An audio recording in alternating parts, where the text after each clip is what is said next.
All right, what up, Gooners and Goonettes, and welcome back to another episode of Running the Gauntlet. I've found myself in GCS Playoffs Week 3 with two illustrious guests. Our permanent, forever gonna be here, never gets to do anything else with his life, co-host Luton. Mm, Luton, how you doing? Bummed to hear the news, but it's fun doing it, so glad to do it. That's what I like to hear. And we're joined by special guest, recently eliminated, and arguably Wow. a lot of the reason that people are even still in this server. Happier Cat. Happier Cat, how are you doing? Hi, I'm doing pretty good. Riley made me be here by means unknown. Those means chat where I asked her and she said, "Yeah, I'll come on the episode." I can neither confirm nor deny. Also, just real quick before we get into it, this is my new house. It's my new setup. I'm really red, so we're gonna try to fix that between this episode and the next one. But without further ado, let's talk about the upper bracket synopsis. So Glue Factory was unfortunately beat by Poro Pounders, which is, many people are saying that it's going to be a pool 2 victory, which I'm really hoping it's not. Without spoiling too much about your recap, Luton, how are you feeling after that series? Uh, it was exhausting, but it was really fun. Like we said we were gonna VOD review the day after. Nobody talked after, and it took another day to just like detox from League.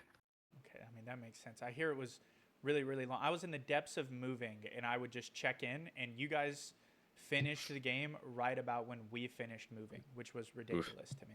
Yeah. And then we go on to our losers bracket, where we pick up another 3 eliminated teams. Subtly Inting knocked out Lacuna Matata. My boys got it back in blood. Green, I love you if you're listening. It has nothing to do with you.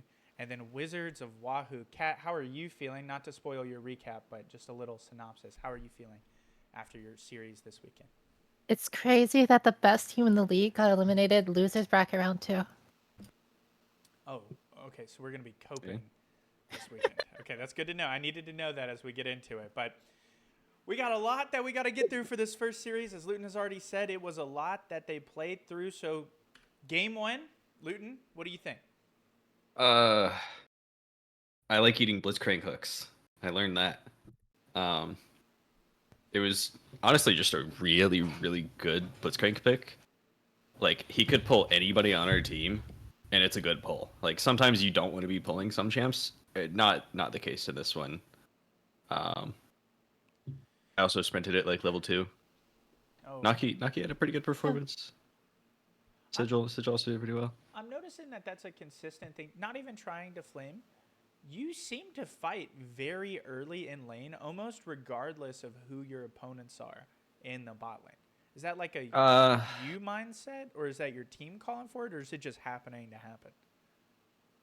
I, probably just a me thing, I guess. As someone who has played on 2 teams with Luton, one time under him as captain and one time as his captain, it's just a him thing. Yeah. He can't Okay. stop. You should play It's like top a lane. baby with a fork. Top lane's all about just Uh, running at them. yeah, I don't like those champs. Sorry, buddy. I mean, play ADC's top lane. You see how successful Ooh, Bubbles is at it.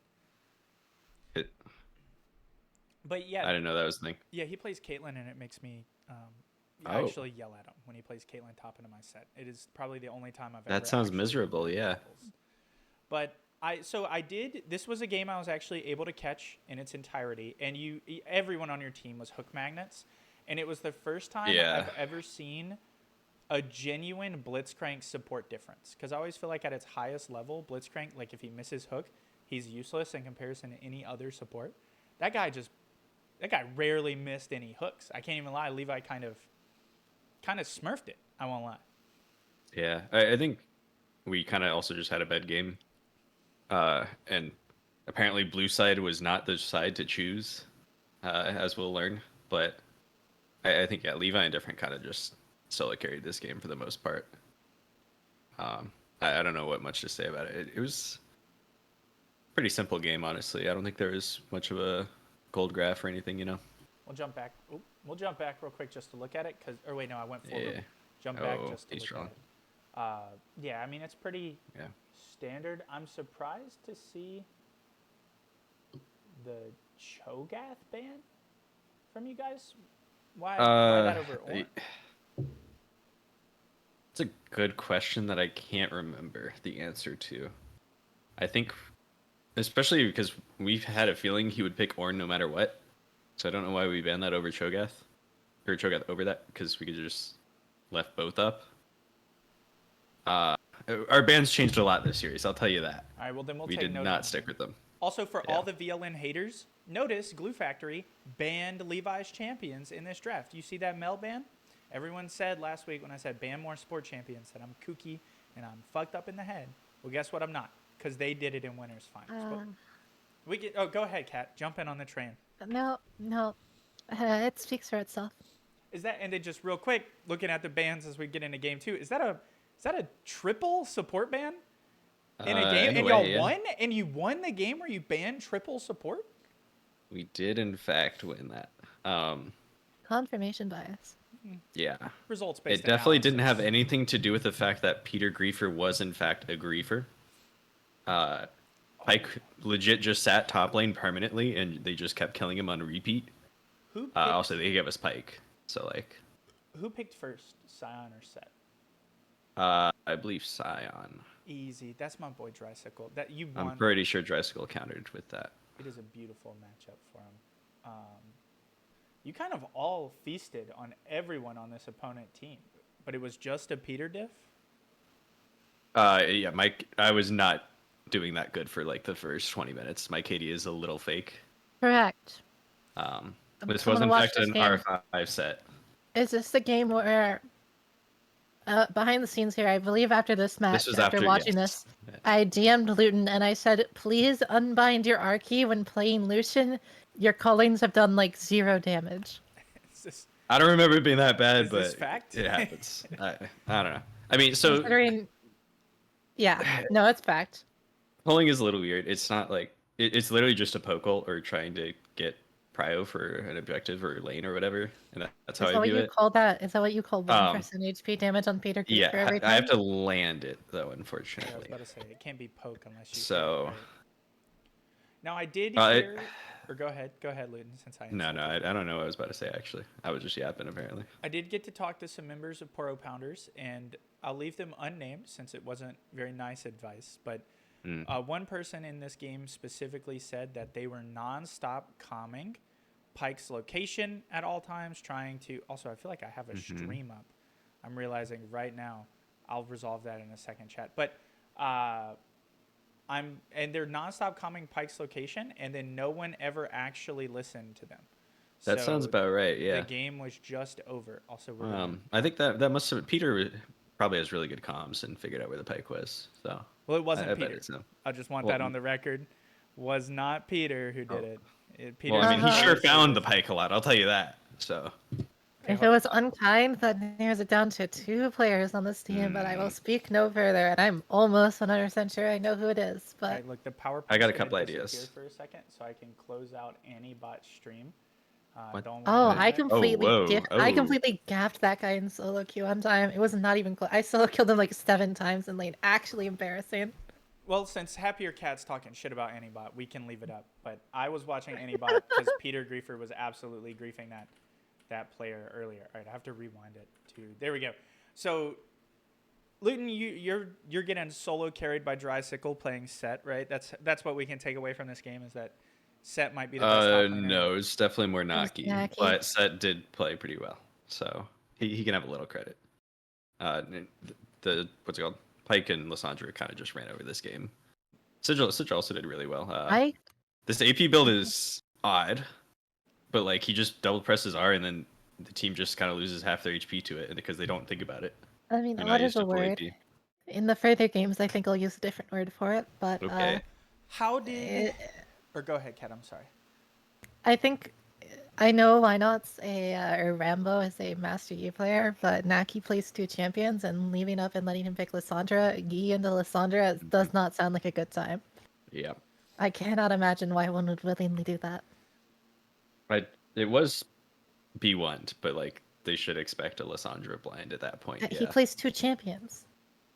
don't know Naki about plays that. Kiana and okay, he can play other champions, but are by probably some of his by best by players, yeah. play rate, it's not even close. Lissandra and Kiana are the 2 champs he plays in solo queue. Yet again, This one at least. another take that VLN was just right about last week, that Rambo specifically said I was wrong about, when I said, isn't a Master Yi just going to get countered by point and click CC? People on cast, people in the comments, they were like, no, that was like 2009. It's not like that anymore. Seems like Rambo was not able to, beat a point and click CC, even though he looks like the only lifeline on his team here.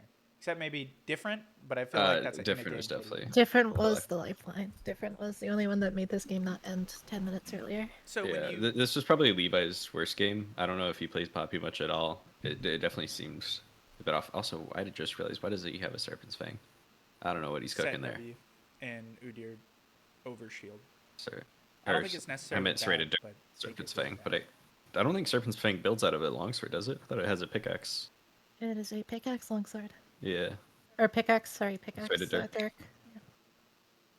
He was cooking. I don't know. Yeah, just and then one more quick jab before we go to the game 3. When you watch this back, Rambo, my takes aren't crazy. I might know a thing or two more about the Master Yi champion. You really want to... I respect the rage bait, but have fun with the aftermath. So, VLN surely doesn't we win really this care. game Yeah, with surely, the Lissandra Yi, right? Oh. Surely... Oh, wait, Uh-oh, hold on. You lost... oh. Noticing, you went back to banning one support champion, and you lose the game. Noticing. This game was really bad. Yeah, this game was really bad. the incident for me. This was really we bad. have a fight bot lane. They use like everything on Sona. I dash in for proccing PTA and it like guaranteed kill on Lux. I right click Caitlyn. What level is this? And we turned it from a 2-for-1 to a 0-for-2. Like 3. This is level 3. You're trading out a double kill in the in the bot. Luton, I might be noticing a weakness in your. If I right click the right person, I'm pretty sure we kill 2-for-1. However, I am bad at the video game, so here we are. So you just gift arguably the strongest bot lane in the whole tournament a free double kill, like wrapped up on a silver. You could say it like that, yeah. Yeah, I think that fits my narrative about Luton being bad at the game. So I think that is how I'm gonna say it. Narrative? Okay. Ouch. Or we have double Luton hater on the comms right now? Is this? I think it'll bounce back and forth. I can't hate Luton too much. He was like going to be my round 1 pick until he got sniped. And it's actually crazy. I cannot believe both Pony and Luton got sniped for me. I could have told you that was gonna happen. I knew it was gonna happen, but I still can't believe it. You gotta let the cup completely irrelevant to this part of the analysis. Luton, do you think that this tournament has helped to break the perception that our community has had of you for a long time, that you actually are genuinely God's gift to ADC, and that people are actually just saying it now for the bit? People had that perception. What's the question? Yes, for a long time, Luton was hailed as the best ADC in our server. I mean, it's a bit different when we go from Emerald Diamonds to full rank. So, I would hope so. But, I'm also hoping. I'm praying for that because they don't let me forget that every time I load in on stream and you're playing as well. I'll still draft you round 1, issue, I think. How do we end up in a situation after that where you collectively go a 3-11 with a challenger support, by the way? Because the challenger support's on Sona, meaning Luton has to play the game independently. Sona Lucian is a pretty good lane, but like, yeah, what is a Sona gonna do, especially after giving the double kill to a Kate Lux? Really, I still play like a pig this game. Like I said, I think putting Panda on Sona is a horrible idea stylistically. Like your challenge, like not that Sona's a bad pick or that he's bad at Sona. It's that Sona's skill ceiling is so low that you really want to put your challenger, like in theory, pretty good playmaking player who can carry games on Sona and put the onus on Luton in bot lane. He is like pretty bad at the champ too. He missed a point blank Sona R, so I saw that as well. That sucks. Don't know what to say. Clip on that, chat. Go find that for us. I do want to cut back real quick as we look at this gold graph. It does look like y'all had a chance here. Do you remember what this was, where y'all kind of brought it back at the 18-minute mark? I think Naki picked up a few kills in one. I can't remember the exact fight. Sorry, chat. Yeah, Naki got pretty strong. He killed different in a fight for his shutdown. That wasn't at that point though. Oh, that was Drysicle 1v3ing. Oh, on the Aatrox. We ended up getting like 4 for 2 or something crazy. Yeah, he had legit like 400 HP, and I was with him for a little bit, and I just abandoned him, and he just clipped him. I don't know, man. It was kind of absurd. I am, despite it not being as high of a performance, I do like to see Peter Griefer having success, even with the double ban on the first round, the Ornn and the Cho'Gath, getting off of an explicitly tank pick, and letting Giraffe Rider take that with a Galio, and then playing something more aggressive. And while it seems like his team was just kind of winning all over the map, so he didn't necessarily need to win, and Drysicle seems like pretty strong, I am happy to see him playing something and finding some success with it. That I feel like that Rumble flex, because when that came out, was it already in a position where you knew that it was going to be Rumble top? Because that flex potential is dangerous. We knew that it was flex potential, but we were feeling pretty confident it was support, especially with the Caitlyn. But yeah, then they just sent it top lane, and that was not ideal for us. Yeah. So it's definitely a scary pick to see. You probably want a little more out of it. His Rumble ults were not amazing in some fights. Levi probably a little better. Yeah. What are you gonna say about him, Kat? You're just gonna call him Peter Griefer? Yeah. Yeah, it's I mean, self-explanatory. it speaks for itself. If ain't nobody got you, Peter, I got you, dog. I'm proud of you. That's crazy. And then we go into game 4. Noticing. Glue Factory win. 2.5 to 3 support bans here to ban out the flex on the Rumble. Or wait, no, it's only 2. Wait, where's the? Yeah, I was wondering what the half was there. 2.5 if you count it's a flex ban, but then also Blitzcrank. Noticing. Okay. Dude, it's a good thing we banned that Kate support. Hey, Keria did it. You're not better than Keria, okay? Man, I think this is the one where I tune back in on, because this is Pandemonium Jungle. And I guess you're just playing here with Teemo's jungle saying, okay, it doesn't matter how big different gets, you blind the Jinx, and then what does the Jinx do for however long that CC's on her? And then you can just kill her? Is that the hope here? That's not the mindset. Like, it's a good benefit. That was more the mindset game 5. Okay. But Jinx outranges Teemo so much that, like, you can't... That's not really something you rely on. It's just kind of his jungle comfort pick. And obviously it did pretty well. It's also just zone control. We're essentially a poke comp with Jace Corki, and if we throw out Teemo shrooms around the Drake before it spawns, then like how does the other team enter the fight? And I think we executed that pretty well. This was probably our best game and like the cleanest gold graph of the entire series, I think. Yeah, we jump back. It's pretty solid. So, yeah. You also that Melchamp sucks too. Like, I don't know why we're banning it. You got a kill kind of early in this series, right? I don't know if I got a kill early, but they definitely didn't respect Corki, or they didn't think I would actually use my champion early, and I think just something along those lines. Yeah, I remember. I don't remember. I think we did get like a 2v2 into a 3v3 kills. I think that is the exact thing that I was thinking and about. They like just kind of kept walking into me and taking Q ults and just getting chunks for free. I don't know.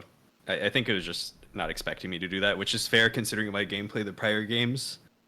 But that Corki champ is disgusting. It's pretty easy to do. It also appears that, again, my analysis from the source that remain unnamed, Rambo had another really bad series here. Game or series?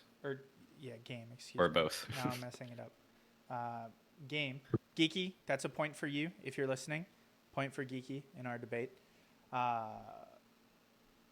1-7 playing a tank jungler, and I don't think you're necessarily countered by Teemo on the Skarner jungle, right?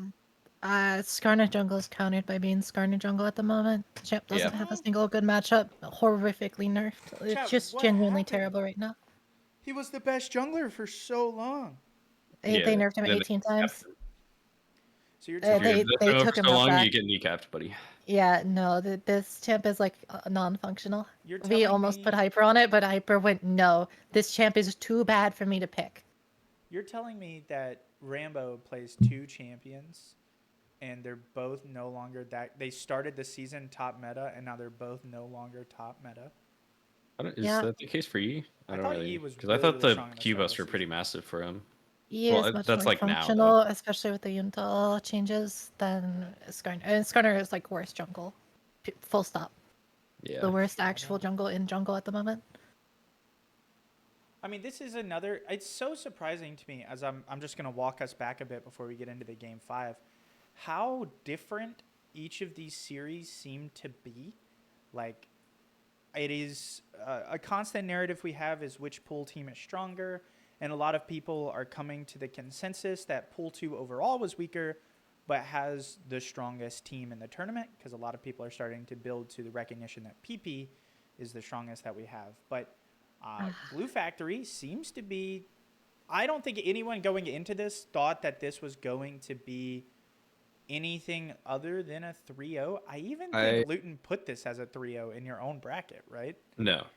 That's okay. the grand finals, which is more of a meme than anything realistically. But I do agree. I think 99% of people thought this was going to be a 3-0 in one direction or the other.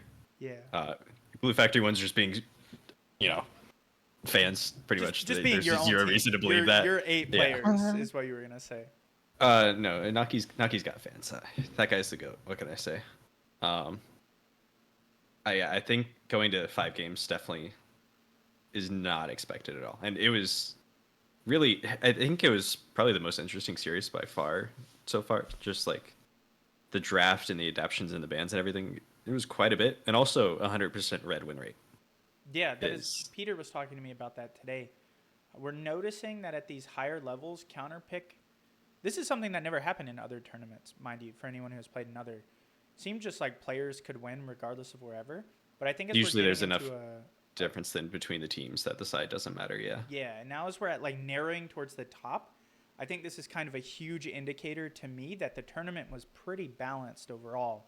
That side is actually starting to have an effect, and every team is kind of keeping it scrappy and going to these game 5 scenarios, which we can jump into. Where famously, Dumpling on cast said, "I really hope this doesn't go to a game 5 because I don't want to have to cast that long." And we get into a game 5 scenario where there is one support ban and Glue Factory loses. Just noticing.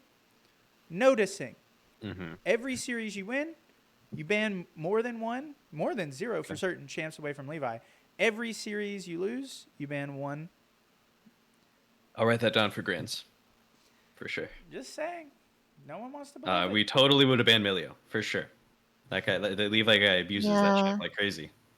My understanding this series, because I did not get to catch this one we were finishing up, was that Different not only played crazy from start to finish in this game, but this whole series, best of 5, played phenomenally. And this was like the culmination of finally he has rallied his team through his play. Like not only as like a good ADC, but as like a captain. We're in a game 5 scenario. We've gone really long. I'm just going to pop off and show him up real quick. And it does look like with a 16-2 performance. I wouldn't say he rallied. I think he put them in the backpack. Well, that's a way to rally them. Isn't it comforting? In a way, I guess. Uppies, yeah. You know what I mean? Don't we all just want uppies? Yeah. In our I deepest think hearts. I shouldn't say what I should say. No, go ahead.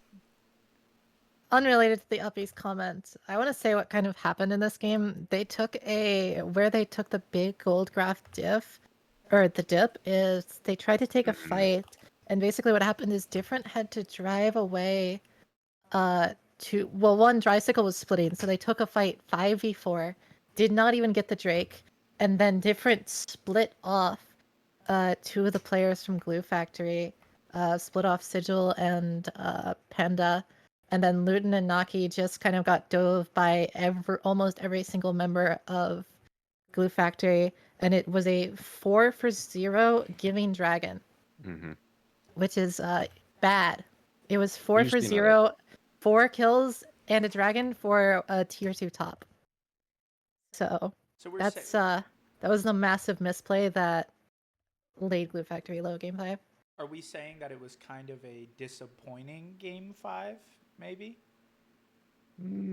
I don't know from a spectator point of view, but like watching different had to be a fun spectacle. It was still close for a while until like once they got that goal lead and different being fed as hell, it was just kind of GG. But it's still fun to watch a Vayne in those scenarios, I think. I mean, that's fair. Just real quick shout outs as well. Giraffe Rider, phenomenal player. If that guy signs up for GCS Season 2, I would argue that he might end up becoming the best PV to performance player in the whole. He's not like Diamond. He still drops a few games, but to be put in a game scenario like this, where your job is to just stall arguably the best PV to performance mid laner in the whole tournament, it seems like he's been able to do that pretty much every one of these games to his capabilities. Naki's still going to find success. And it seems like Poro Pounders also absolutely smacked you guys. The one game that Rambo was actually able to come alive on a pick. So you got any adaptations you're planning out of this series now that you see how they're playing in this game 5? I'm taking it the different route than you. I think you need to throw a bunch of bans at different. That guy's too good. Wrong person in the bot lane. Wrong person in the bot lane to be banning. Just want that stated. Kat, where's your verdict? Ban different or ban Levi?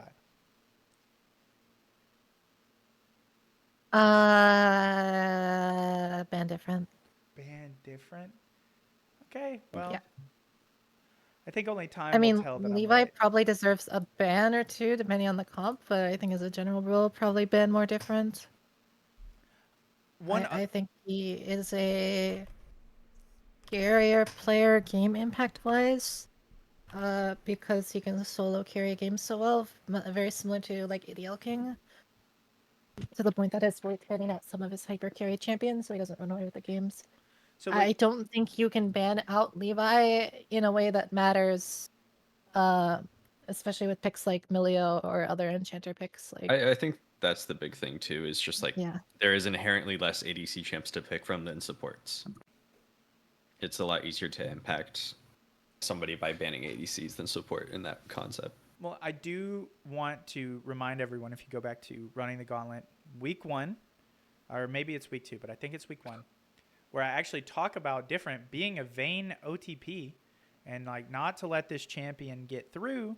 And we're seeing, people have forgotten VLN's sage wisdom as the tournament has gone on. And now we're seeing a Vayne pop out. I think first round, Vayne ban, 2 supports that would counter the comp that you want to play. In the second round, banning out junglers. That's what I would do against PP. I don't think you're going to ban jungler second round, but fair enough on that. I guess you're going to ban mid laners then?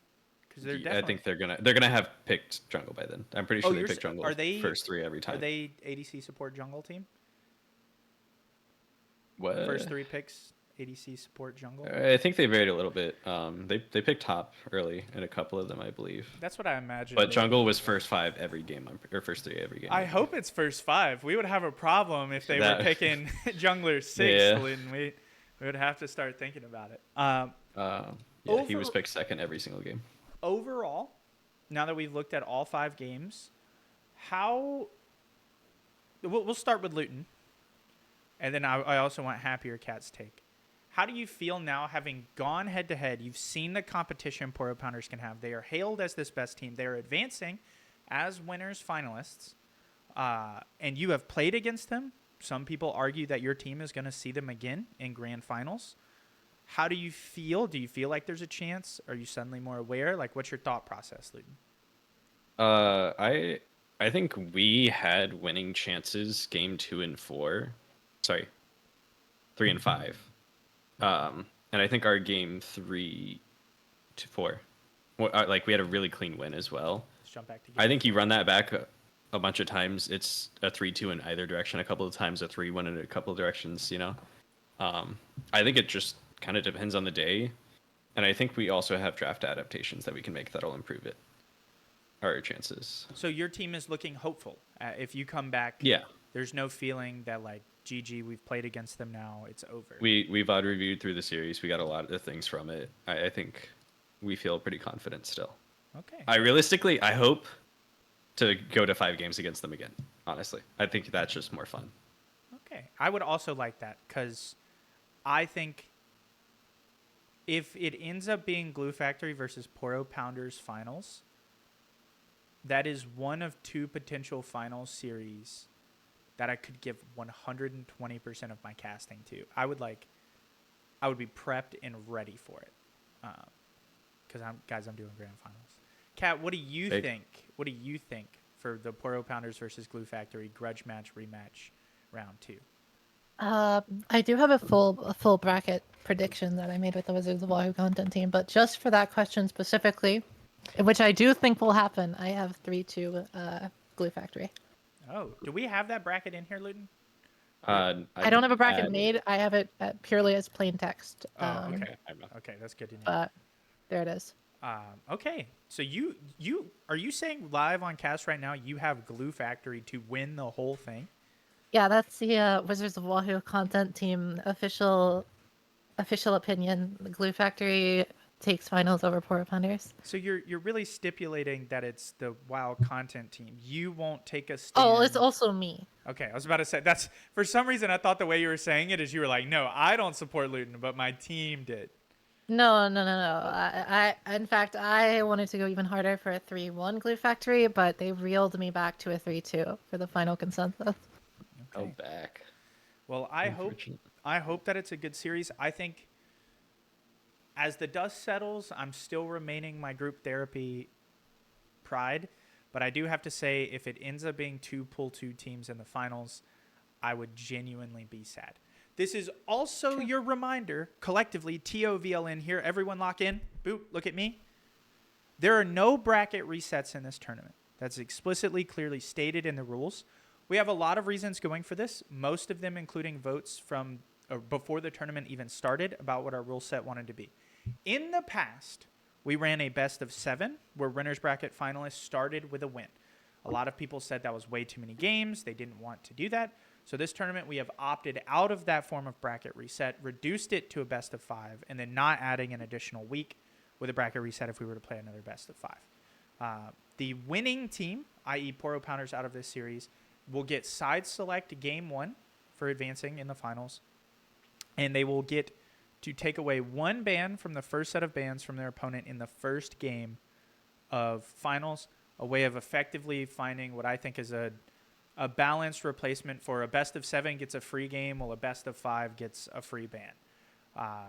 If you have questions, comments, concerns, or opinions about how we should do it in future seasons, we're not changing it for this season explicitly, but type them in the comments, the real actual comments of this video, so we can have a written record of everyone, what they say, because live chats eventually get lost when we premiere it. So type that in the comments, and I'll make sure Luton reads every single one of them if I have to. No promises that we end up utilizing any of the input or advice openly, but it is just a way to collect feedback on the forum. TOVLN is now signing out.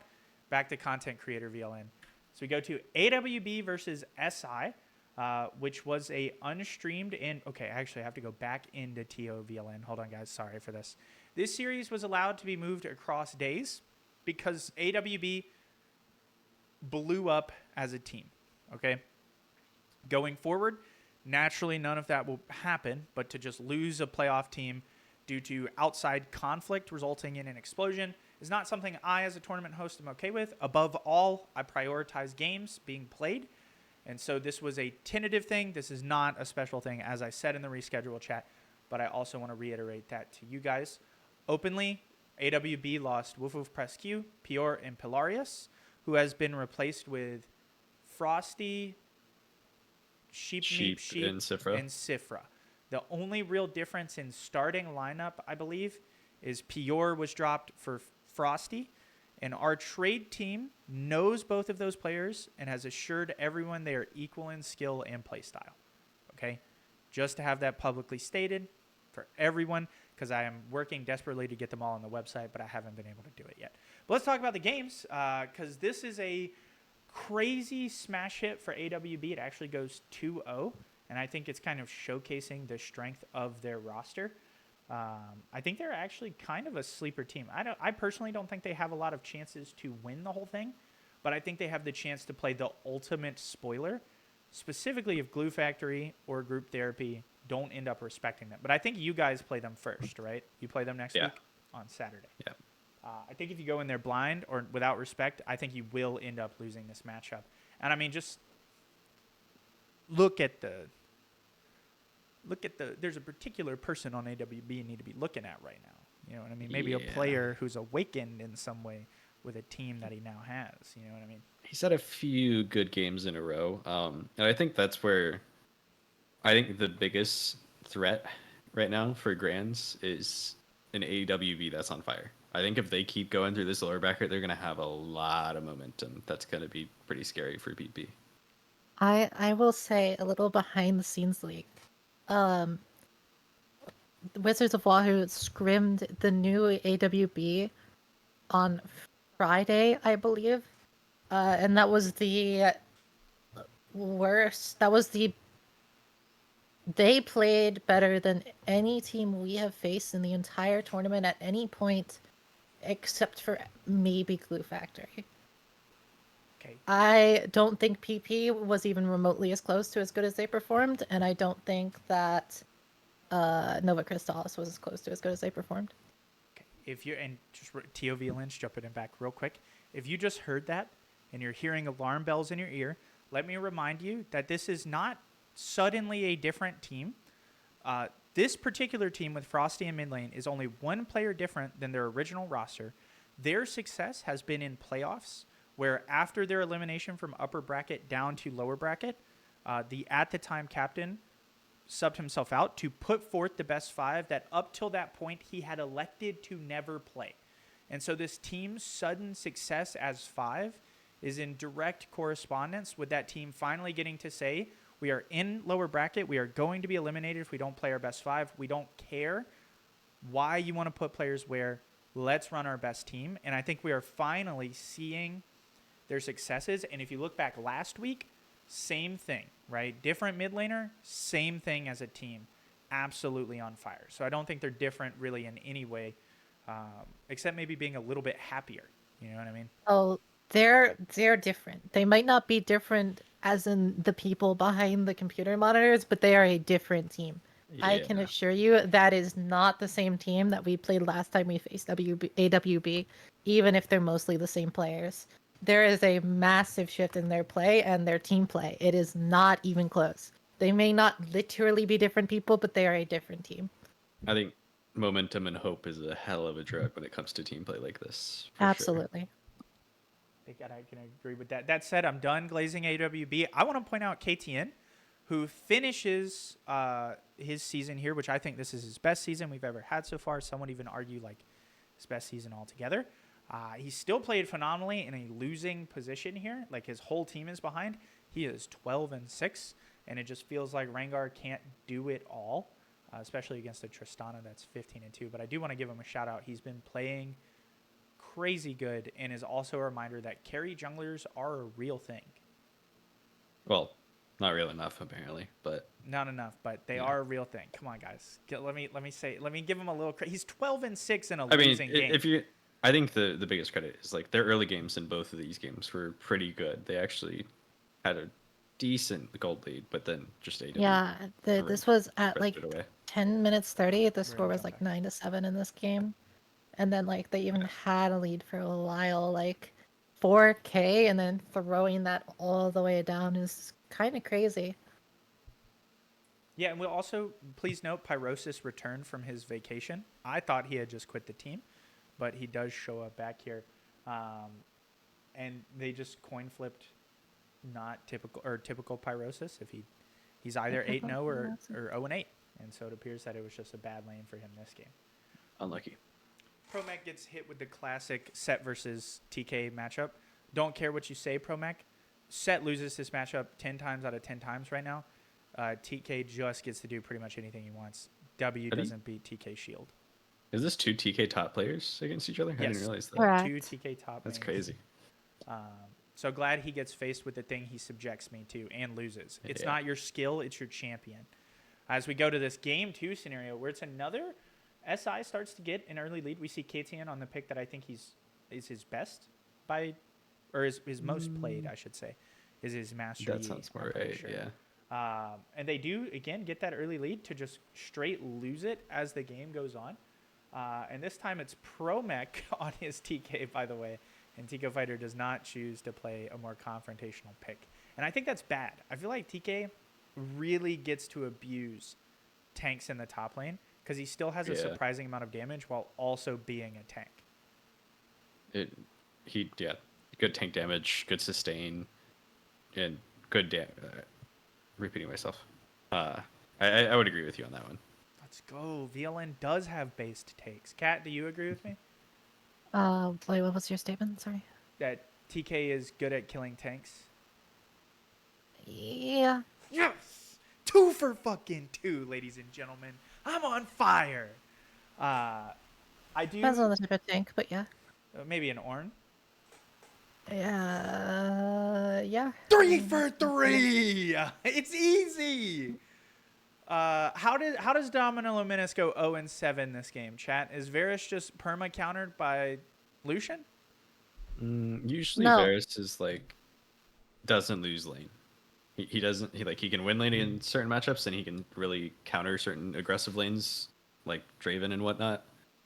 I don't know if this was a lane thing or just This the was game, not a lane thing. Varus won lane. that sounds about right then. This was a nothing burger lane. They just farmed like at 10 minutes. Bot lane, there is one death and it's on June. Yeah. Okay. So that means Alune got everything outside of that?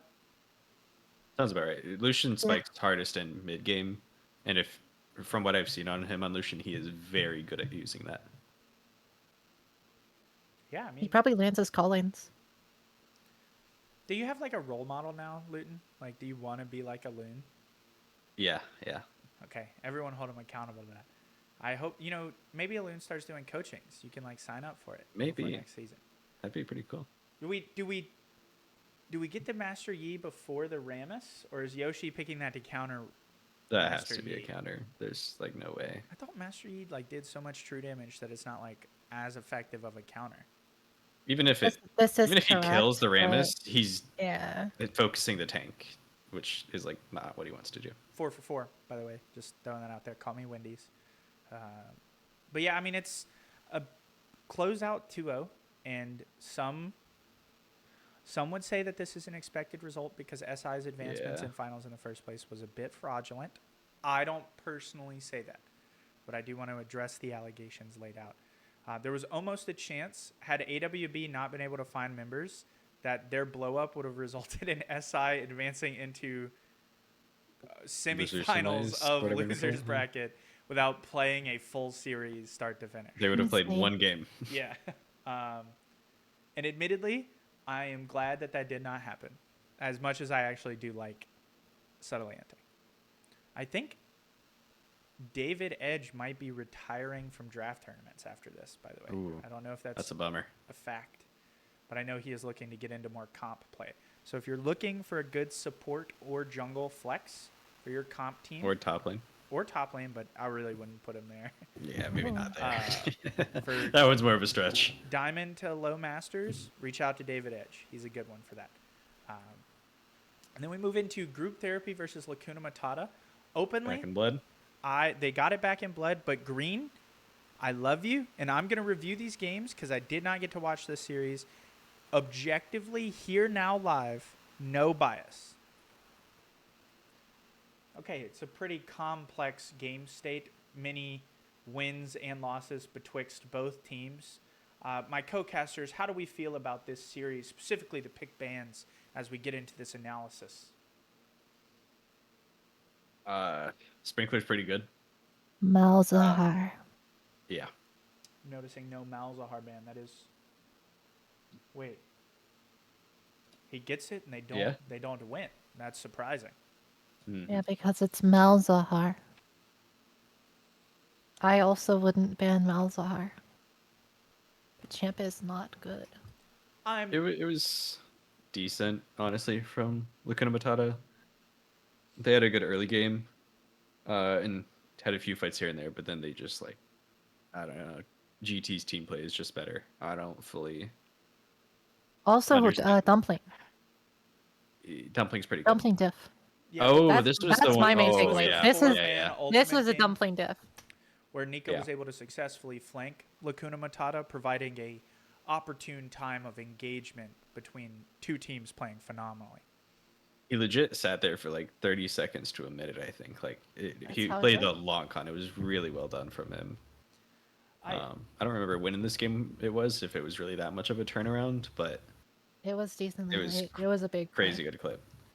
Yeah, he actually was so proud of it. He clipped it and sent it to me. I do have it in our DMs. It was a very good clip, but We're gonna need top 10 plays of playoffs.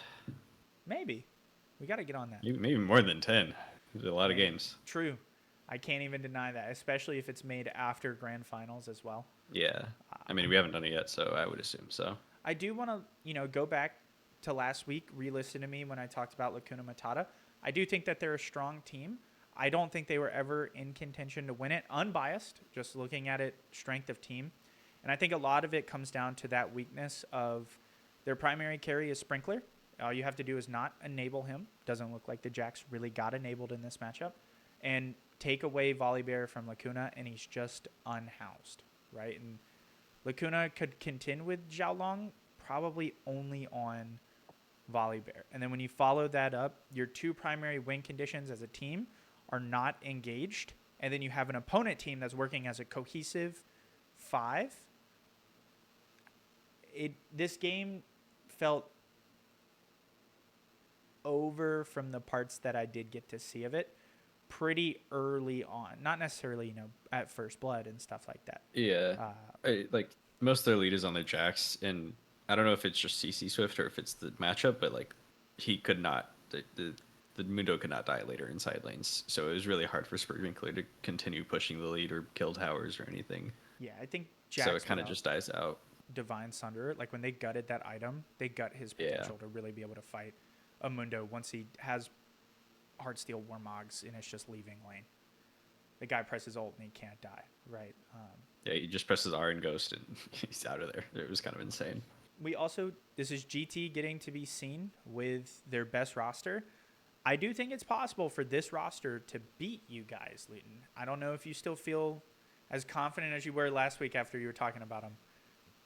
But they beat Lacuna Matata pretty handily. Like, I don't necessarily. We scrimmed them with our main rosters, and yeah, it's just a scrim. But like, I still feel pretty confident. I think they are solidly the third best team, and I don't think it's close. But I do think my team is just enough above that. Okay, personally. Kat, where I are you agree. falling in on it? You agree?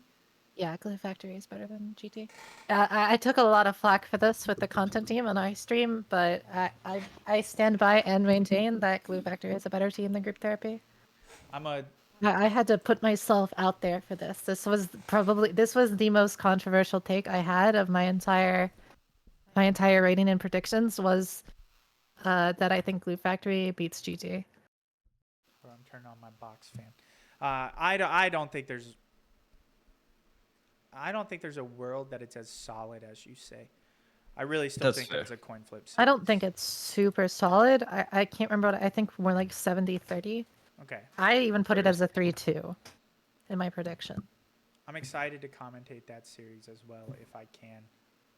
But just so you know, Luton, and for everyone listening, it will be losers final Saturday into grand finals Sunday. Mm-hmm. So let's say Glue Factory wins. April They 5th, will April be playing 6th, I believe. back-to-back best of fives. Yes, April 5th, April 6th. So be ready for that. You're admittedly, as Luton knows and Kat knows, I'll jump us to game 2 so we can start looking at the gold grass and the picks. We call this the Gauntlet. I actually think that we used this term ever before we came Gauntlet Championship Series, which is where it used to be the games that are happening this weekend would happen Saturday and then losers final Sunday. So that was Never the again. Gauntlet. And then we have shifted it to losers final into grand finals. So Having done that in full, I'm glad. The two best of fives back to back is enough as is. Oh man, the old one was rough. yeah, so I actually think we'll always end up keeping this. I think some people are surprised to see losers final into grand finals. I kind of like it. It's titular, it's literally the Gauntlet. But here's game 2, where it seems like Lacuna Matata was very, very strong. It seems like they had a lot of leads. I'm seeing Sprinkler on a gangplank, which is scary. Acid Step is playing Cho'Gath mid. So- Is 12 Yeah. and 8. I This need to intervene immediately because I'm a Cho'Gath mid player. It's my highest win rate mid lane champ. It's honestly a big part of how I got to Masters. Post nerf. Um, Acid Step committed crimes on this, first in the good way and second in the bad way. Okay. He took Mhm. Arcane Comet on Cho'Gath, Speed Racer Cho'Gath, completely illegal. Needs to be banned from the tournament for this. I think that is a crime. Kessler had an interesting start. Kessler was super far behind in this game. Lacuna Matata had a really good start. Acid Step mainly got super far out ahead. Almost all of the gold was on him. The thing is, when you are playing Cho'Gath like this, especially with Comet, you don't scale that well. And we kind of saw that. That's why this game, it looks like it was really bad for group therapy at the start, but it kind of never was. It was just as a step. I don't know his exact scoreline. I think at one point he was like 8-0, 8-1, something like Yeah. that. He was absolutely massive, and that's very common on Cho'Gath mid. He's very easy to get early kills and early picks, especially with the Ghost choice from him. But taking Comet hurts your scaling so much. You cannot do damage. You cannot find picks in the later part of the game. I was absolutely mauling over this when I watched it. And the game just went so late that Kessler became a real player again, and it was just over from comp. They just got outscaled straight up. And what I would think it you was suggest in place of the arcane? Hail of Blades, no Hail of question. You Blades, have to yeah. take Hail of Blades. You have to take Hail of Blades. The way that Cho'Gath E works, you have to take Hail of Blades. There's no question about it. You don't. The thing is, Cho'Gath's damage rotation, you have to 100-0 somebody. And if you take Comet, you have no way to reliably apply all 3 autos of your E. Because your E is most of your damage, especially once you get Riftmaker, which is your big 3-item spike that allows you to actually start killing people again. You go base number, then it's really hard to kill people, and then you get Rift, and you can kill people again in the later game. But if you don't have Hail of Blades to proc that reliably and utilize that extra ability power, your champ falls off super hard, and I think he paid the price for that severely in this game. Significant tech. I'm taking notes. Luton, you were also gonna say something about it. What were you gonna say? Mentioned that Kessler became a human again. I think that also applies to the bot lane of GT. Like for a while, you couldn't tell it from the scoreline, but Solar Flare was pretty ahead for a while. He like 1v2'd a couple of times, just one-shotting the Twitch because that's what Varus does. Mm-hmm.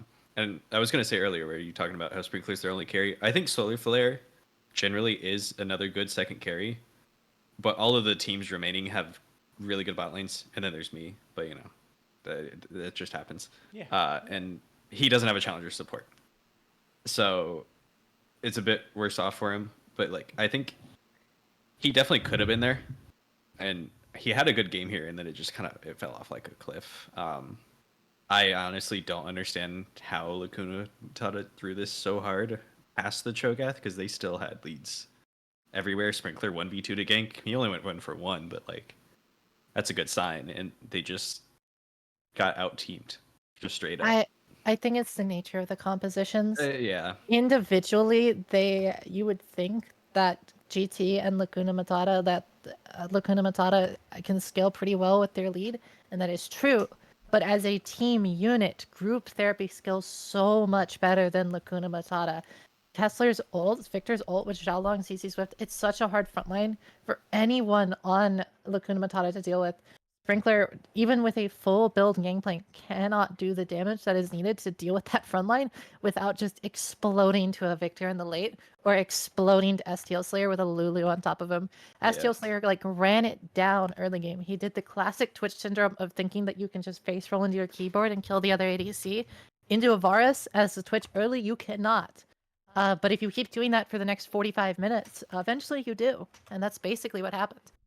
Yeah, and it's also like, I don't know what you do against the Darius here unless you one-shot him with GP, or do you have to hit your various ults on him? I don't even It's think. really rough. I feel like ulting the Darius. I guess you have to, right? Because he's the only one that's really going to be running at you.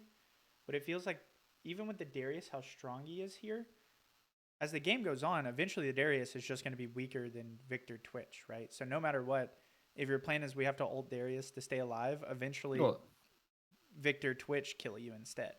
It still spreads off the Darius. I don't remember how it works if the person dies with the ult on him, but you should be waiting for the blight stacks anyways, which is about the same timing. Yeah, the thing So is, it's the Chevalier's Lulu Twitch and Victor. yeah. These champs can easily Well, move out. They have no and secondary way to hold them Also, down.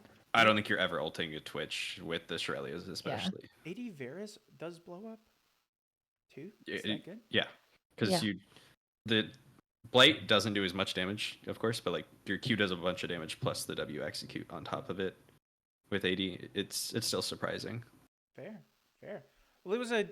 I think this was a great series.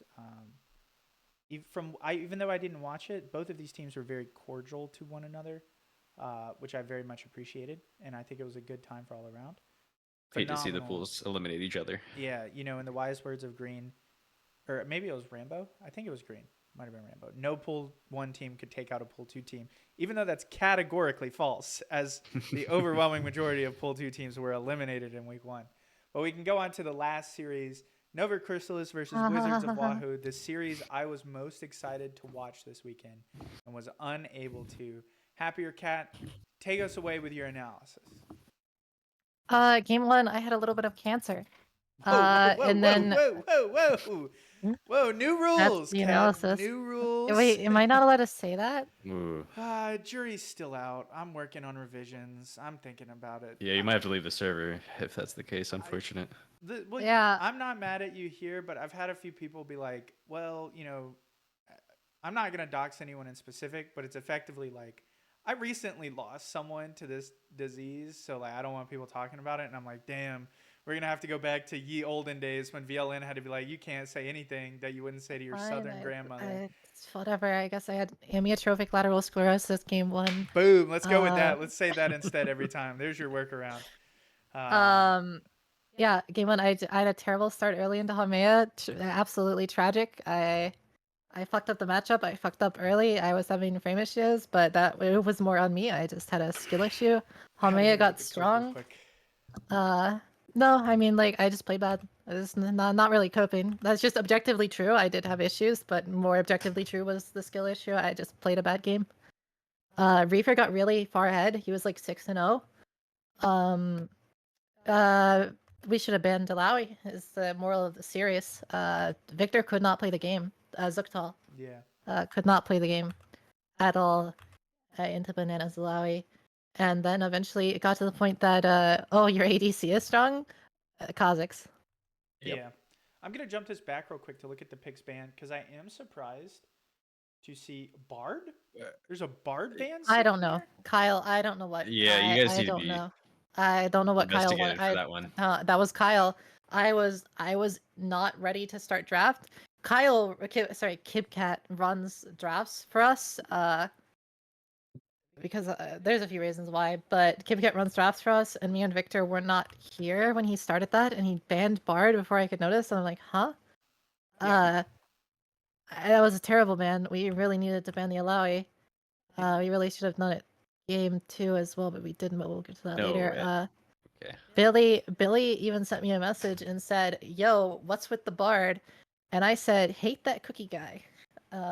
Yeah, I was very surprised. Silver 2 over here. Just keep that in mind with my analysis. But when I looked at these two teams, I thought you had a genuine, real chance to win this. I never would have anticipated this to be a 2-0. And a lot of that came down to, but I thought that your team's best first 3 rotation every game was Jarvan, Alawi, Yorick. Because no third champion Banana plays, I think, ever would have competed with anything Victor put up, or Ziktal, I should say. And then you just smash top and win around the map. Billy ends up being homeless. And so I am surprised to see the Alawi here. Yeah. I'm even more surprised to see it as we transition to the second game. 100% agree. We definitely could have won the series. No, like, they may have 2-0'd us, but like, I mean, we even took a game off PP if it needs to prove that we genuinely were a good team. Like, we were much better than a lot of people took us out for, even with our rage bait. We genuinely could have won this series, and we could have been a much stronger contender. We just had issues. Namely, our support. Our starting support is a gold player and not a support player, because we had a fun time with our starting diamond support. You had an incident, some would say. We had incidents. Multiple. Dang. And for our team's sanity, we figured we would rather lose and be eliminated then play another series with Redacted. Okay, that's TOVLN did not hear anything she just said. I will make no comments on the report as it's being laid out. Well, we did not. This was a mutual agreement by the players. Everyone agreed on what happened. There was no foul play. We did not run it down. We just agreed that we would have a better time in this tournament as 7 other players if we I have my started headset KitKat off instead. right now. Can someone tell me when she's when she's through with this part of the speech? TOVLN is not listening. This is just Slightly normal different than guy last WoW. VLN. I can say Luton, can you give me a little yippee cat to let me know that Mm. I can put my headset back on because I can't hear you if I you did say not it. say anything that bad. Yeah. I did It's not okay. say anything that bad. Okay, told I'll the put it truth. back on. I feel like he said it, guys. Did he say it? Riley, I didn't say anything that bad. No. Hey, I trust that you didn't. I believe you. It is a why are we putting why we got the Mordekaiser this game as well was another question I had. Because he has 3 champions. Victor, we had a very, very, very hard time this split, and we were super constrained. Zuctal has a champ pool of 4. And Mordekaiser Better is than one some of them? people. Because that's And Mordekaiser is one of them. Okay, He can play 4 champions. Exactly 4, no more. Please, I'm not kidding. Anyone at home, look up Zuctal's op.gg. It is genuinely a shocking thing to look at. He has 0 games aside from Darius, Set, Aatrox, and Mordekaiser this split. 0 games. Even filled. I've played against him in a solo queue game. He got filled mid lane against me. Still played Set. He does Set not mid's play pretty good. any champions but those 4 champions. It's not negotiable. He cannot. Okay, I've never seen anything like it in my life. that makes a lot more sense because Mord is a really good counter to Alawi. Like you steal the ultimate. I was just surprised seeing it because I think you can even go look back at the stream. I think I say this in chat that I didn't think he played Mordekaiser, and so even though it's a good counter He has matchup, 1 game on it this split and he lost. yeah, But that's well, his 4th champion, Darius. He did not want to play Darius here, and the other 2 were banned. That leaves him with 1 pick. I guess that makes sense. He still finds success with it. It was just, to me, he has to come online for Wizards of Wahoo to have a fighting chance, and not on one of his best picks. But I guess it makes sense if the. What did we ban here, Kat? What did we ban instead of the Alawi? Oh, I clicked. Surely That's not my bad. Bard. We banned. We banned Lulu. We banned Gourmet We banned Cookies and Lulu, which I disagreed with, but I did not lean on my authority. At this game, I remember what happened this game event phase. I don't want to talk about it. All right, There was a reason I did not approve of this ban request. The Alawi should have been banned, but I will leave it at that. I think I support that. Minor I insubordination. believe those are the bans PP used against NS, but I don't think you can just copy paste when you're. We did not know that. rules. To clarify. Okay, cool. So you just did it for fun then. Yeah. We just, yeah. I think Gourmet Cookies Lulu is admittedly pretty strong just because the He is champion's bailed strong out by right now. the champ. But I am surprised to see it because in my mind, if your bot lane wins, you're happy. Like that's good. But I don't think your game plan necessarily needed your bot lane to win for y'all to win the games, right? I mean, we never really played with the idea of bot lane winning. We just did a little bit. The issue was, the biggest issue was the top lane. And a bigger issue, which won't show up on any of these graphs. And again, I don't want to flame Kyle. I appreciate the guy coming out and being the support, even though he's like a gold player. We have a gold player that does not play support as our support. So our vision was not good. And we really, really struggled in the mid to late game, even if we had winning lanes, which we did both games. We won the laning phase decisively, I would say, game 2 and just slightly game 1. Absolutely. I mean, we were up 4 or 5k gold, completely slaughtered laning phase. Second we get out of laning phase, really hard for us to rotate and play vision around the map and play sides because we were so diffed on vision. And Billy just kind of ate us alive. Game 2, it was just impossible to kill Billy. We played fights really well. I think we genuinely, one of the last fights in the game, I think we played as perfect as possible. I split multiple people away. Reaper was allowed to free hit for so long. Hyper was played in the fight well. Could not kill Billy with that build. He got a lot of gold. He got the 4 items, and he just solo won the game. Just single-handedly won the game 2. I mean, we got to give kudos to Billy here. Hyper will say it himself. I will say it myself. Billy 1v9 game 2, and it's like 12, 4, and 5 doesn't even show exactly what he did. I mean, he got voted MVP of the season for a reason, and I think he'll continue to display that. It is crazy that he is the only insane scoreline for a winning game. But I guess when you're Grandmaster, you just have that ability, huh? Don't everyone speak all at once? I guess VLN is a crazy take to say GM players can carry games. I guess I'm 4 for 1 on that take, I suppose. Guess so. Kat, this is your chance to roll out your red carpet. I did it last week. If you want to do it this week, you can also say you don't want to. To recommend any of your players for future seasons to captains who might be watching. Just anything that you want to point out, keep in mind. Feel free, but also you don't have to. Yeah, Victor is a great player, fun to work with. Of course, an in-joke that no one outside of Wizards of Wahoo will get. I can explain it here, actually. I said, please do not sleep before the game because we've had multiple incidents with players showing up late because they were sleeping. Victor said, of course, that he would not, and then he showed up 25 minutes late. So watch him. He's an EP boy, but he is a great player. Champ pool is non-existent, but if they don't 4-ban him and you can get him on one of his picks, he can win games by himself. Very, very proficient player in lane. Hyper Dragon, great guy to work with, really fun to work with. Fantastic player, has a bright future ahead of him. I know he's had some minor controversy a long time ago on the server, but he's a great guy. Really, really pleasant to work with. I am still very good friends with him. Reaper's played as well. Mid lane or ADC, whatever role he decides to pick up. Up and comer, climbing through the ranks of Diamond. I think he could hit Master sometime soon. Very good player. I don't know where he'll be, point value wise, by the time you get to him next split, but you'd be lucky to have him on your team. Don't let him on Kha'Zix, but otherwise, great player. I think that's about all I have to say. That is nice. Okay, great review. Great review. KibCat is a great guy to be around. Shout out KibCat. You know, he's I'm doxing a bit about him right here. University of Alabama alumni, right down the road from me. I won't say their catchphrase because I went to University of Auburn, but shout out to him.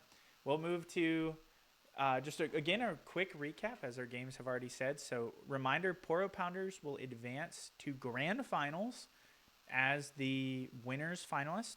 Their advantage is side select and that free ban. They also get a bye week next week. So take your time to rest and recuperate, Poro Pounders. I'm wishing you the best. And we instead jump down to lower bracket where Glue Factory will square off against AWB. Let's see if that new roster can test what is... I think at this point we can say confidently, I do think Glue Factory is the strongest team out of Pool 1. So I'm excited to see if Prime Atomic Whisker Brigade can maybe take a game or the series. And then GT versus Nova Chrysalis. I think that's the content match of this weekend.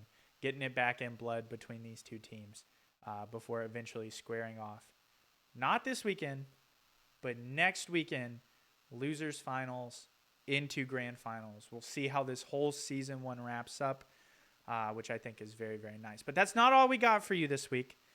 Kat has, as she has mentioned, put together a content team from her team, putting together her official tier list throughout the whole season. And it's a doozy. So we're actually going to take a look at it. Kat, if you want to explain this layout, because I think this admittedly might be the worst tier list we've actually had on the podcast. So go ahead. No, I think actually this is the best. This has the Wizards of Wahoo content team official seal of approval. This is our final tier list for the season. What do I have to say about this? It all makes sense right here. It only gets confusing in the S, A, and V tier. I'll cover that later. I'll start from bottom up. Hashtag justice for Pony. Freaky Floppa's worst team to ever do it. I don't know what else to say. Justice for Pony. a little lore on the Molly the dog one, because I think that one is worth explaining. One of the first tier lists, if not the first Wizards of Wahoo content team tier list, we made a separate list below for Molly the Dog FC after we played against them, and they were suboptimal. But they were great to work with. Jay Rich, really nice guy. And then a little stuff I'm not going to get into right now happened near the end of the split relating to our team and what we could do to get into the playoffs. And Jay Rich helped us out a bit. Really pleasant guy to work with. So he got the honor of his own tier. The team is still really bad, but he got a nice extra bonus tier at the bottom. They were, in fact, nice people. And anyone on Wizards of Wahoo has a euphemism for getting eliminated. Instead of going to the airport, they're going to join Molly the dog. Okay. Man, so- for that to be a compliment here, you are dogging the fuck out of them, bro. That's crazy. The Wizards of Wahoo content team is fair, just, and equal. D tier. I don't know how TW made it to playoffs. C tier, we have Full two. yeah, Full two. full two. C tier, we have Mouth Breathers. Team Horror. This one does matter left to right, unlike the rest of the Wahoo content tier list. Just to clarify, Mouth Breathers. You can't Not that see, good of but a team. I just flipped you off for like 30 seconds, by the way, just so you know, for our Yeah. placement. Wizards, Mouth Breathers, they're also not that good. I mean, Gumby is a great player, nice guy. I'm friends with him, but he can't solo. It's hard to solo carry a team like this. Really hard. And if you build a comp around it or play around him properly, even a team with multiple units that are worse, can easily beat Mouth Breathers quite handily. And any of the teams in A tier above, I guarantee you can beat Mouth Breathers. Every team in B tier would almost definitely beat them as well. I think V8 wipes the floor with them. They're just not that good of a team. I'm gonna be real with you. And then we have V8. The best team in the tournament. It was a team in the tournament. Put They 10 ended. bands on a show match. Happier Cat. WoW versus main roster V8. 10 bands. Okay. Okay. Run it. Next. Remember when we played against you guys Saturday? April 13th. Before. April 13th. The Saturday before. How did that go? How did V8 versus WoW go last time? I honestly don't remember. I believe that was the weekend that that was the start of your downfall. Was You it? never won another game after that series. So that happened to, I don't know, be a weekend that VLN received maybe 17 consecutive DMs in the middle of a game. But we won't speak on that. We won't speak on what happened there. Now, why would that be? But okay, continue. I mean, they weren't the worst team overall. They're I think V8 is where it starts getting like these are functional teams. I think V8 is the first functional team on this list. Okay. Everything below that is non-functional as a team and concept. They realistically had absolutely zero shot of making it very far in the playoffs. I think V8 is the first team that had a chance to at least make a run in the playoffs. They didn't really go that far, but I think if Vigor was a little more consistent and you guys functioned a bit better in a few ways, I'm not going to get into it right now, I think this team could have gone farther. I don't think they were ever real contenders to win it all, but they are not a terrible team. Moving on to B tier, we have Summit Admins. Historically, the Wizards of Wahoo content team has hated the Summit Admins. They've been placed in various tiers, from D to Summit Admins tier.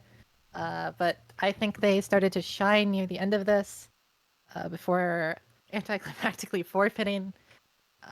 They had some good players on the team. I have an interesting relationship personally with Summit that I'm not going to get into, so this is biased. Them pulling into B tier is the biggest favor I can do for them, and it's only because there's Riddy. Lacuna Matata, now we're finally in teams that we have just talked about. Lacuna Matata, I think, they had some bright spots. Sprinkler is a really good player. Solar Flare definitely could perform. Acid Step sometimes had some good moments, but I think as a team they are weaker than everything else above them, individually and as a team. They had some bright spots. They definitely weren't the worst. I don't think they ever had a real shot at winning. They did not have a strong enough player in a strong enough role to carry this team, even though I think Sprinkler is a great player. I just do not think that's enough to get you far in this tournament, especially once you get up against some of these better teams that have really good team play or some really, really exceptional standout players. I just don't think they had it in them to go very far. Then we have SI. SI was a really bad team to start off the split, and then they kind of made a resurgence similar to AWB. It reminds me a lot, kind of fitting that they got eliminated by AWB because I think stylistically these teams are very similar in their story that they had throughout this season. SI started off, they had issues with their roster. I can't remember exactly what it was, but they couldn't field their starting roster for a long time in this split.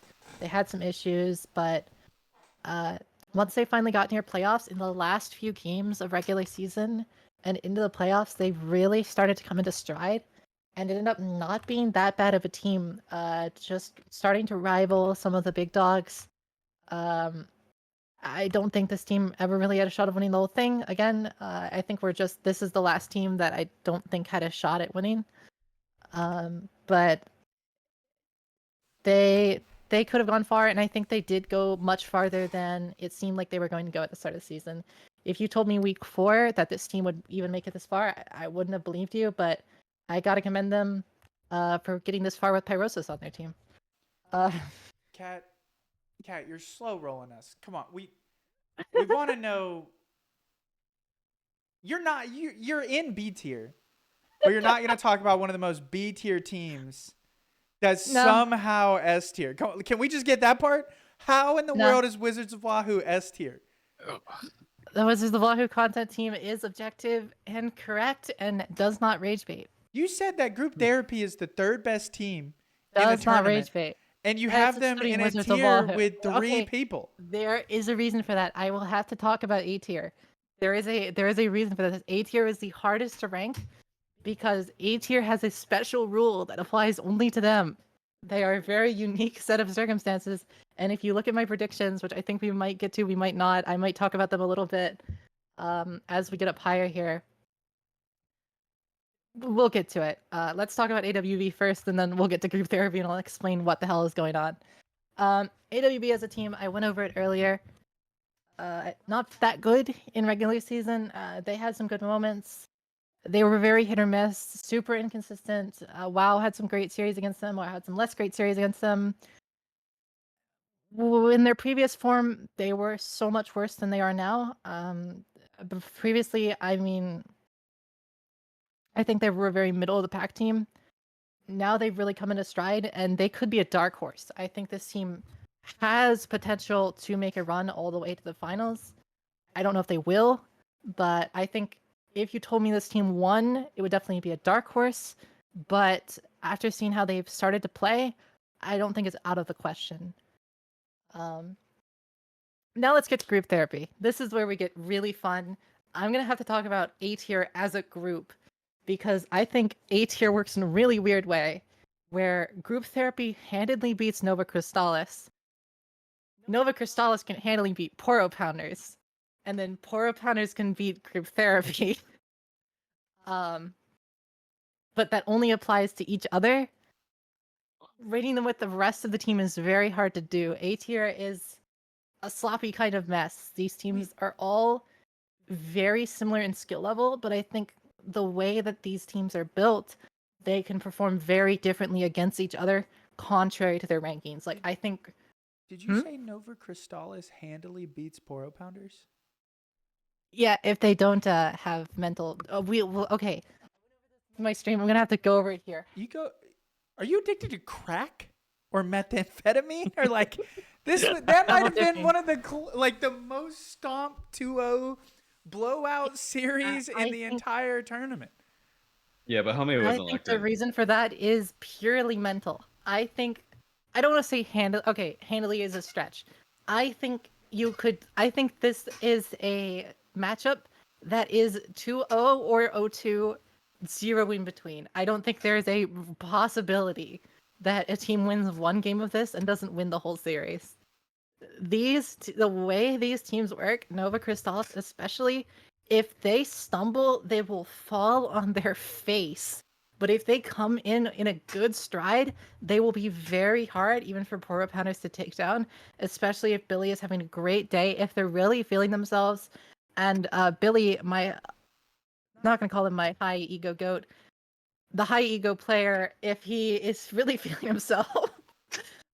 I think he could go far and really excel and beat PP. But if he's having an off day or he comes in tilted, then we'll see what we saw the first time.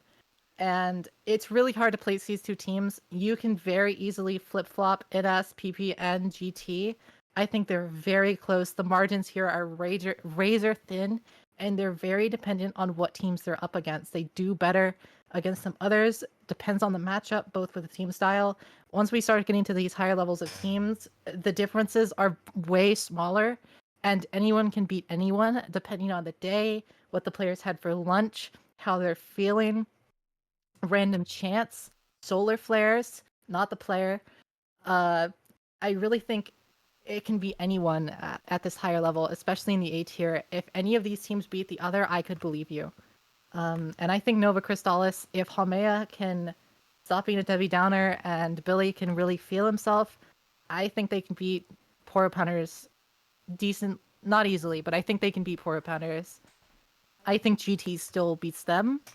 A tier's a mess. A tier was the hardest tier. Okay, and then give me your S tier, because this Glue is Factory. Glue Factory is I think Glue Factory can definitely perform a slight head above the other teams in A tier, and I think that they can win where Poro Pounders, Nova Crystallis, and Group Therapy, I think one member of A tier beats them, or at least has a very good shot against them. I think Glue Factory has the edge in all three of these matchups to varying degrees.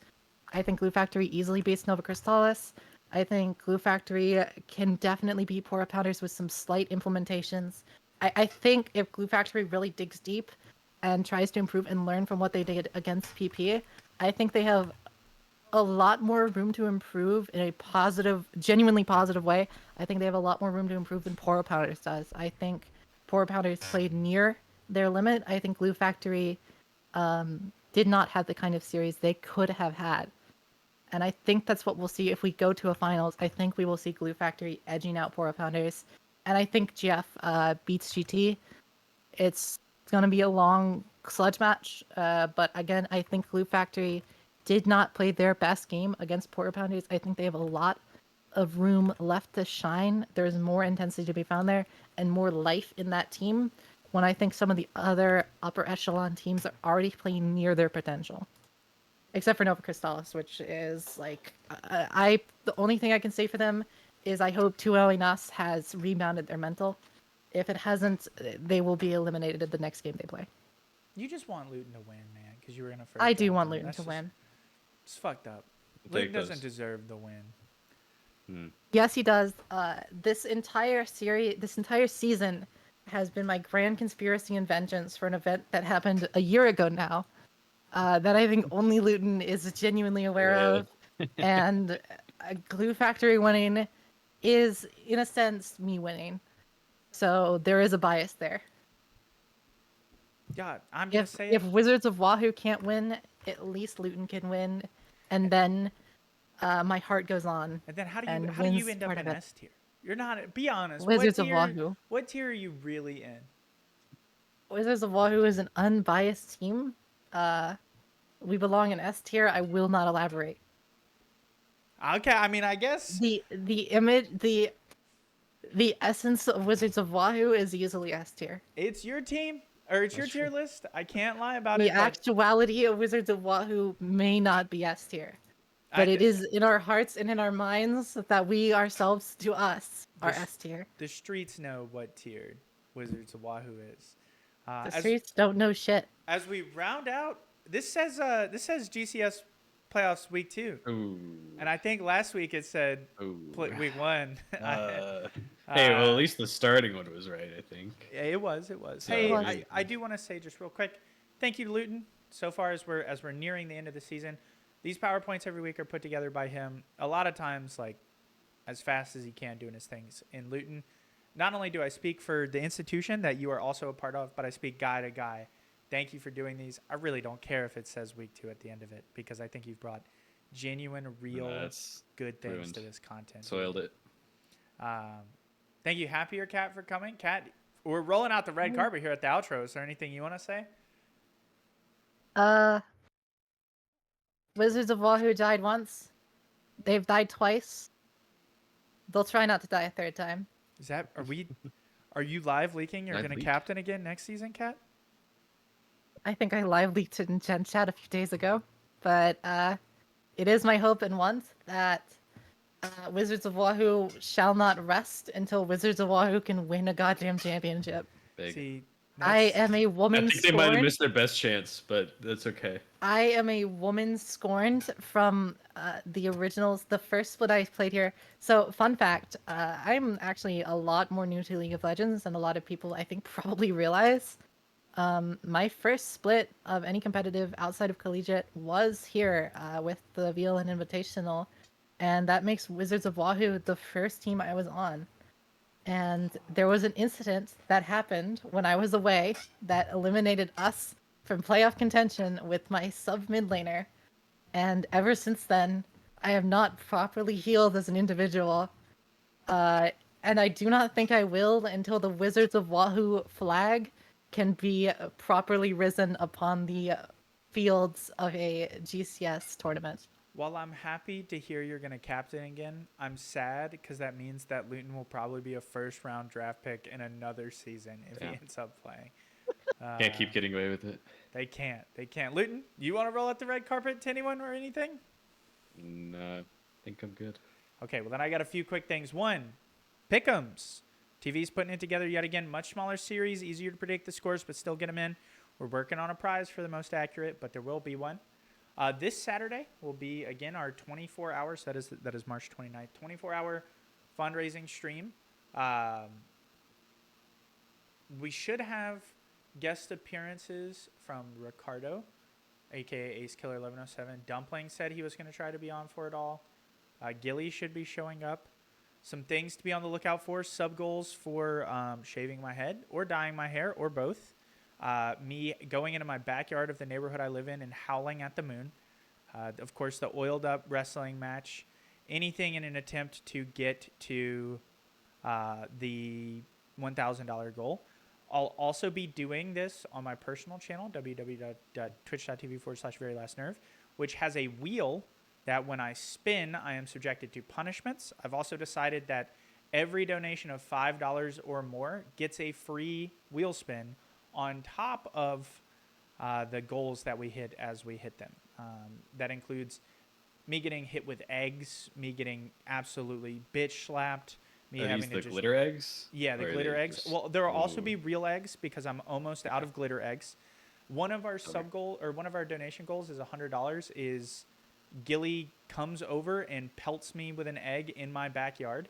I just have to stand there and take it. So if that's something you'd be interested in, whether it is supporting GCS or seeing me get physically and emotionally abused, please check out the Twitch stream on Saturday. Also be on the lookout for the restructuring video. I should have that out this week. Fingers crossed. But yeah, good episode, guys. I hope we had a good one. And this is Very Last Nerve. Signing on out of here.